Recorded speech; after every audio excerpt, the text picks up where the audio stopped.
Okay, so we'll be moving on to our resistance exercises. So for this resistance exercise, we will be using a resistance band, as you can see over here. So what we'll be doing, the first one will be called seated row. So my assistant here will give a demonstration. So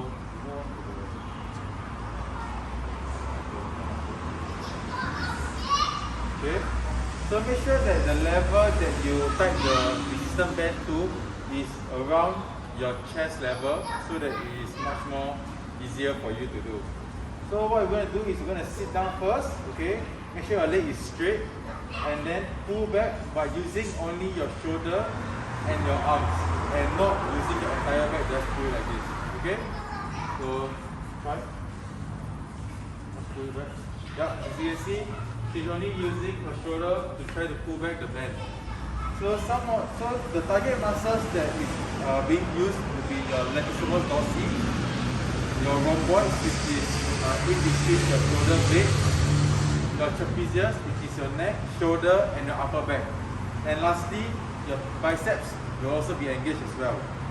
So some of the common mistakes that people usually do will be that they only go their partial range of motion, which is they only do it halfway and not full. So yes, so you only do it halfway.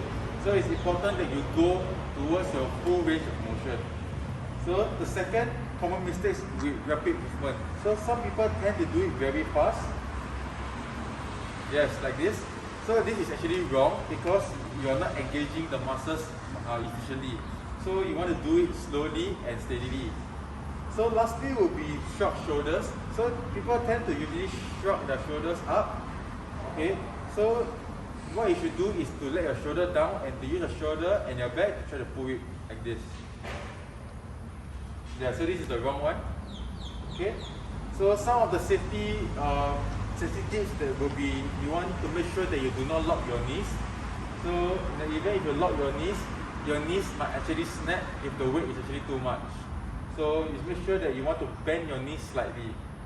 Okay, so the another one will be outwards elbows. So make sure that you do not do not pull the band towards you, and make sure that your elbows against the body and not out like this.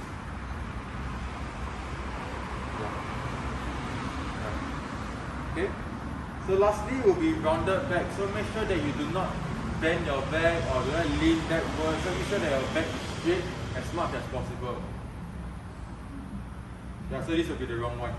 Okay. So moving on, we'll be doing the second resistance exercise, which is called bicep curl. So for bicep curls, we need to take out the band first. Okay. Okay, so we'll be moving on to our second resistance exercise, which is called bicep curls, using the resistance band as well. So what you're going to do is to hold the resistance band shoulder width apart and standing shoulder width apart as well, and stepping both of your feet in the middle of the foot. Okay? So what we're going to do is to go and have full range of motion up and down.